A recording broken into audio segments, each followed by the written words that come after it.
Hello, everyone.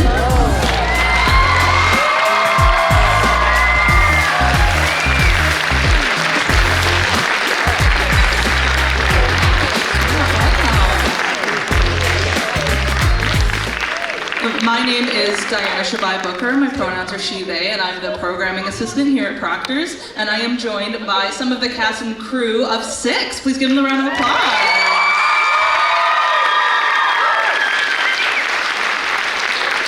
So if we just want to go down the line and have everyone introduce themselves and what role you play in the cast or crew. Hi, everyone. You might have to, give it a flick. Yeah.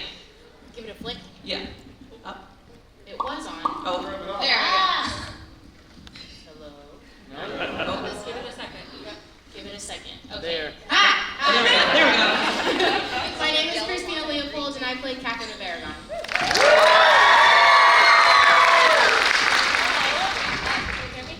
No. It's very quiet. Just use them. Hello. Oh, that's scary. Hi, I'm Taylor Sage Evans, and I am an alternate, and I was on for part today, so that's why the makeup. Hi, I'm Cassie Silva, and I play Anne Boleyn. Hi, I'm Amaya White, and I'm an alternate. Hi, my name's Cami Lujan, and I play drums. Hi, my name is Danielle Mendoza, and I play Anna of Cleves. Hi, my name is Cassandra. I am the advanced carpenter in Crew Swing, so I run all of the tracks backstage besides electrics. Hi, I'm Allison Cruz, and I play Howard.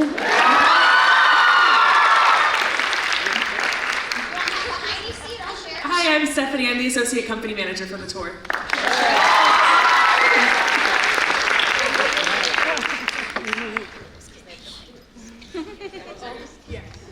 So now I have to be loud. Hey, I'm Alicia Martin. If you liked what you heard, then I do sound, and if not, I do confetti.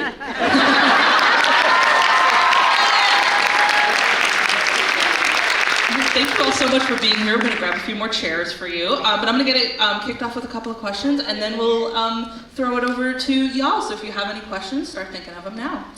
Okay, so while this show is packaged as a fun concert, and it totally is, there's something incredibly powerful about the idea of forgotten women of history reclaiming their stories. And it makes me think about all the women lost to time, not just the ones connected to royalty, but the ones in abusive relationships or died in childbirth or for any number of reasons didn't get to live the life they wanted. So what's it like representing those women on stage? Okay, can we just say that they just said, let's do an icebreaker, and that was victory. So I'll yes and that. I myself am a divorcee from an abusive relationship, and I am very proud that I got out, so getting to say... So, it's thrilling for me to get to represent a woman who has so much more lived trauma experience, but to get to say the word divorced to open the show and reclaim that in a Tony Award-winning costume is pretty sick. So. Hi. So I get to cover 3 of these amazing queens. I covered Boleyn, Howard, and Parr. And so it's been so interesting getting to, these are my covers. So it's been so interesting getting to get to know not only, whichever role I'm on for, but as a whole. Like, I get to research all of these queens, their relationships in between them, because a lot of them overlapped, but especially my 3 girls. It's exciting to get to see the nuances and differences, and how Henry, when he was married to them, how his personality changed and how that affected the history itself. And so it's also it's fun to get to find myself in those queens. Like, I have a different part of myself I lead with for every queen. So, for example, for Parr, I was able to settle in, and she leads with her heart for me. I get to be my, sweet little grateful self, just to be here, and it's so cool just to be Catherine Parr, and I get to lead with that and support all of my friends and other queens on stage. So that's from the alternate perspective, for me at least. Fabulous, thank you. That leads in really well to my next question, which is that something else I love about this show is that the queens don't have to look a certain way, and every cast of 6 looks different. No character is tied to a certain height or weight or skin color, hair texture, or anything. So how do you bring yourselves to the queen you're playing?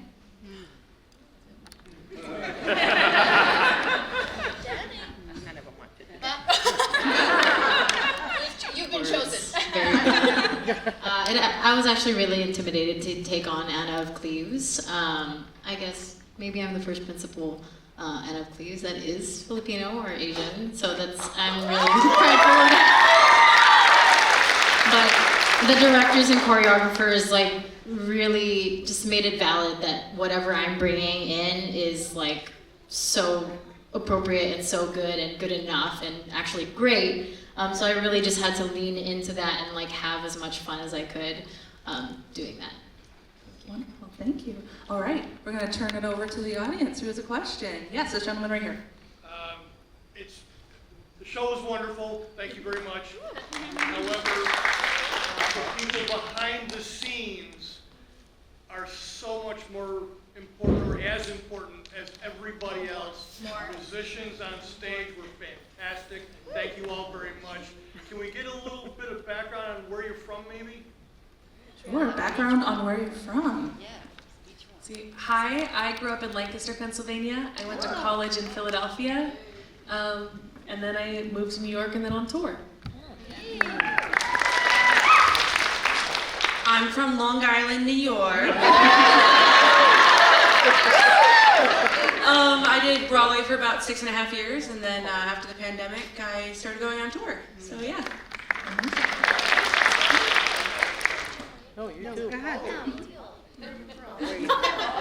You too. You gotta tell. She gotta tell us too.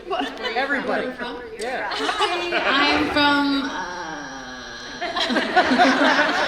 This is what happens when you move and stuff. I'm from San Francisco, California. All right. I'm from Texas. I'm from New Jersey. I'm from LA. I was born in Monterey, California, but now I live in Sin City, Las Vegas. I'm from Orange County, California, but I live in New York City now. I'm also from LA. I'm from Sawmills, North Carolina, and that's exactly as small as it sounds.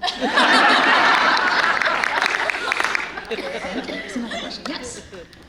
With the Broadway show obviously being kind of the front runner as they started off, do you feel like you need to distinguish yourselves from that show in some way?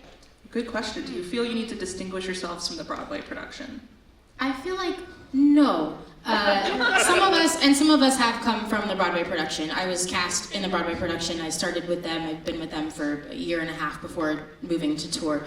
And I feel like what you just said is exactly why I love the show, is that we don't have to do that, right?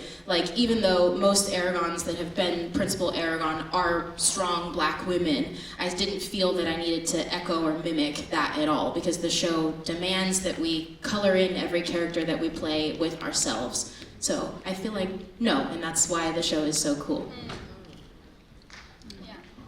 Who else? In the back there, green shirt? Yes. How do you guys make sure that you don't lose your voice and keep doing your show? Ooh, how do you make sure you don't lose your voice?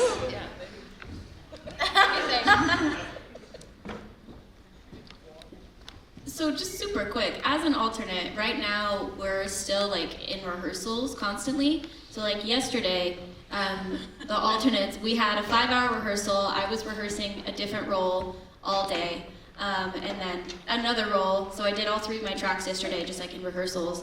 And then I did the night show as Par. And my voice, I was living for a prayer. I really, woof. And you just have to listen to your body, at least for me, and not talking helps a lot when you're feeling it. Lots and lots of tea and honey. Sleep when you can. And yeah, I have an issue not talking. I talk way too much because I just love people and they can attest to that. But yeah, just resting, listening to your body, and just Warming up also helps. Oh yeah, and warming down. And warming warming down. down. Yes. Yes. When you're playing so many parts, how do you keep all the lyrics? So how do you keep all the lyrics straight? It's all reviewing and repetition and just trusting that you have it. We review a lot of different tracks, and sometimes you do go up on a lyric or a line, and you just have to keep moving forward and just take note, okay, that was wrong. And yeah. Howard's song is the hardest of my covers. Genuinely, the 4 choruses that we talk about, the bane of my existence. Truly the hardest thing I've ever done. The longest song. Yeah. Yes, over here. Hello. As for the swings and stuff, what is, like, you go on at a moment's notice sometimes. What has been the most stressful situation for you with this show going on? For swings and alternates, when you have to go on quick, what's the most stressful situation? My debut was a little stressful. So I debuted in Cincinnati as par, but that day I had done my put-in for Berlin. And just like right before we did our put-in, so a put-in is when we do the show completely with costumes, tech, makeup, full out, just no audience. And so I had done my put-in for Berlin, and then right after that I had to take off the green, put on blue, and then do the show for the first time. So that was stressful, but so fun fact, a lot of our company is alternates. Or previous alternates, so we have recovering alternates. So yes, and like Cassie has been with the company for years as an alternate, and I'm sure you have plenty of stressful. So many. I'm sweating as I'm even hearing. Just listening. I said. Yeah, I mean, there's plenty to say. I for a very interesting point of time in my life, thought that it would be smart to take on a 4th queen, and was the Universal. I played Aragon Gold, Boleyn Blue, Cleves Red, Howard Pink. So highest to lowest. What was I think? I was so stressed I didn't sleep. The question was, how do we go on at a moment's notice? I mean, there have been times where I started as one, and then by the end of the day it was another. I always say, like, of course I could write a book on this, but I probably should. Well, right now I'm a slave to the 6th musical, but I always say it's like one thing at a time. It's like you get up there, you're in the costume, which is so nice because the shapes and how they hold you are completely different. The way the weight is, Aragon's costume is like famously upwards of like 15 to 17 pounds, and she's the heaviest, but they are somewhere within there. And based upon that, that also informs where your body is weight-wise. The harmonies, of course, then are kind of like, although I will say, like, knowing I have performed on stage with every company ever in America. And they all have different harmonies, all of that. So like that really is it, is that I describe it kind of like bowling, right? It's like you're bowling and there are a lot of lanes, right? And you're just hoping that you're going for a strike. And you know that you're not gonna get a strike, but you're like, oh God, I hope it's not a gutter ball. You know what I mean? But you're like, you gotta go. Like the ball starts going and you're like, woo, okay, hopefully I'm on as Howard, I hope I don't go to Cleves. You know, the ball doesn't like fly over. But yeah, it's literally like one thing at a time. Also, what's useful is that you are on stage with 5 other people, and they fill in the other places. Yes. So you just kind of fill in the blank. Okay, I've talked too much. Here we go. Thank you. Yes, in the back there.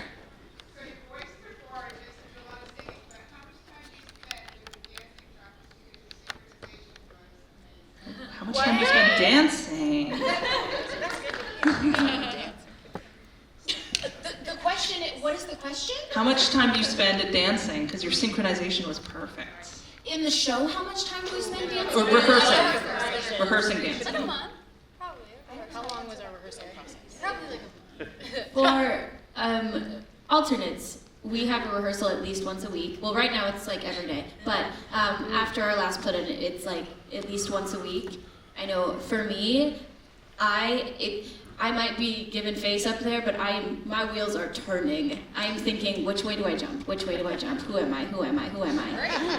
And so, truthfully, for me, like right before that kabuki opens, when we're in those positions, I am literally doing my BAMs. I'm going, okay, which way am I jumping? Like it is always rehearsing. At least for me, I have to. Before that kabuki opens, the things that happen and that run through our heads is like, oh my god, what's gonna happen right now? What's gonna happen? It's great. It's a great time. We also wear, you didn't ask for this, we also wear IEMs, which are in-ear monitors. They're very, they're customized and they're very unique. Really no other show does that. And that means that we wear pieces in our ears. And so, just to piggyback off of that, part of why that's funny is that we literally cannot hear anything unless we are speaking into a mic with each other. And so when it's like, gang, gang, gang, gang, everyone's like, oh, what are we doing? Have a good show! Like, and you can't hear screaming because nobody can hear anything while we're on stage the whole time. You can only hear what Alicia puts in your ears, and that's it. And sometimes that's not even ambient. So like, we can't even hear what you're saying. We can't hear that you're laughing. We can't hear that you're clapping. Just see this.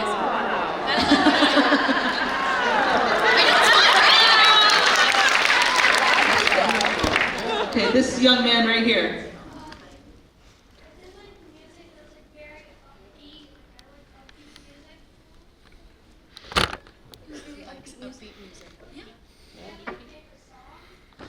Do you have a favorite song? Ooh. Yeah,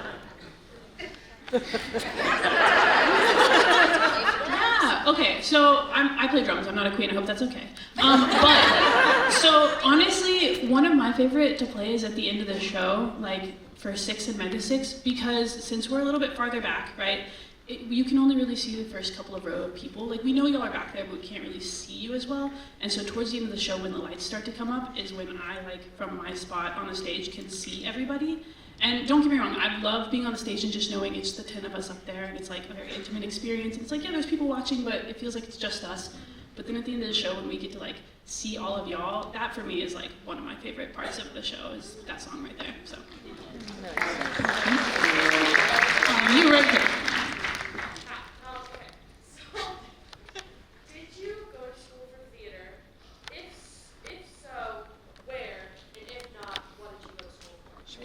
Where did you go to school? Yeah, go down the line. Rapid fire. Rapid fire. Okay. Down the line. Oh, yeah, sorry. Rapid fire. Nope. Didn't mean to be here at all. I hate that the band kids had to leave because I used to be a band director. That's what I went to school for.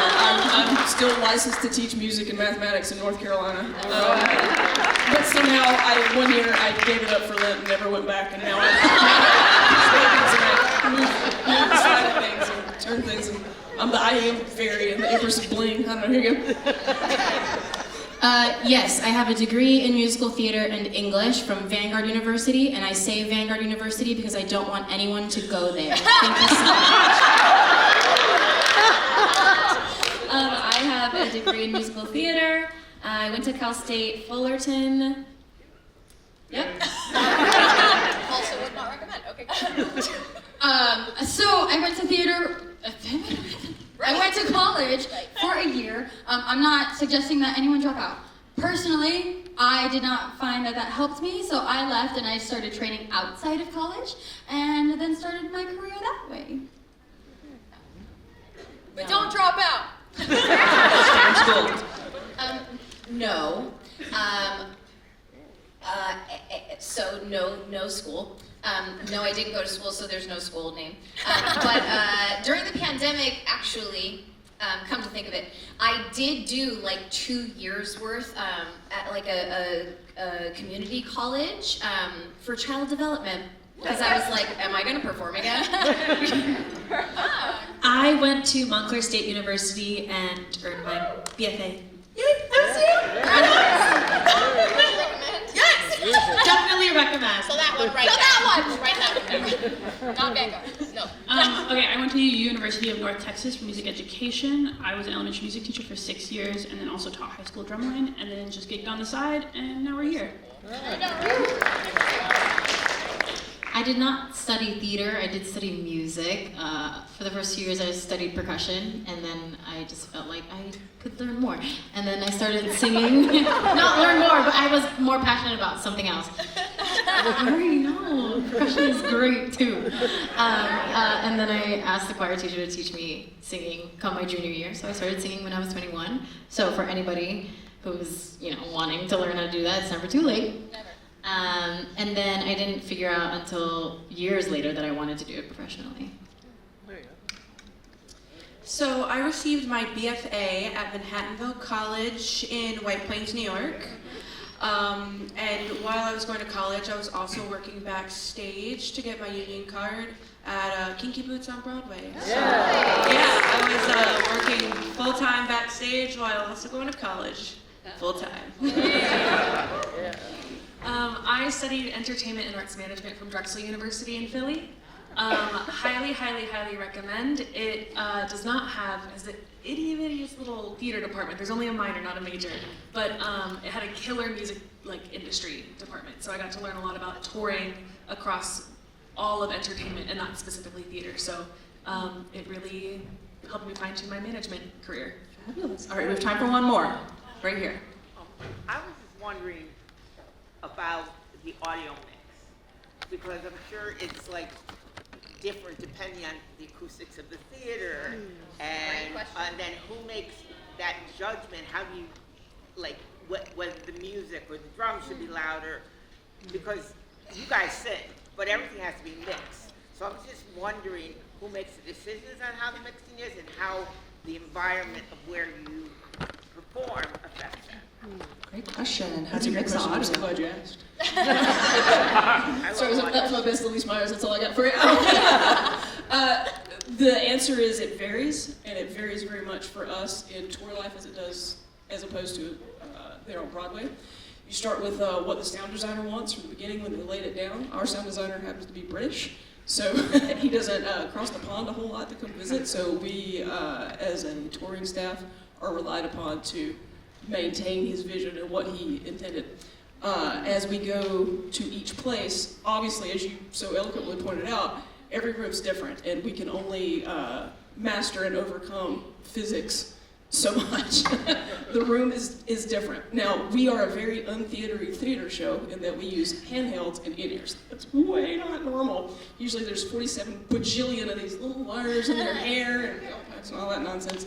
I don't just have to match people's hair. Instead, I bling microphones instead. That's a little different.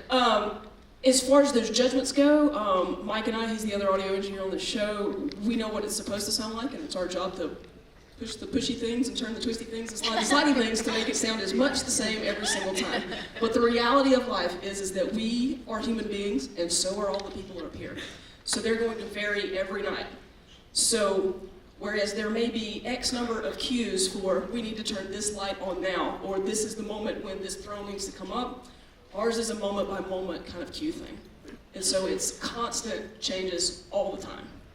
In an ideal world, we take all 6 faders for all 6 of the queens and put them up to the same level at the same time, exactly the same for every song, every night. But the reality is we are human beings and we are performing right along with them.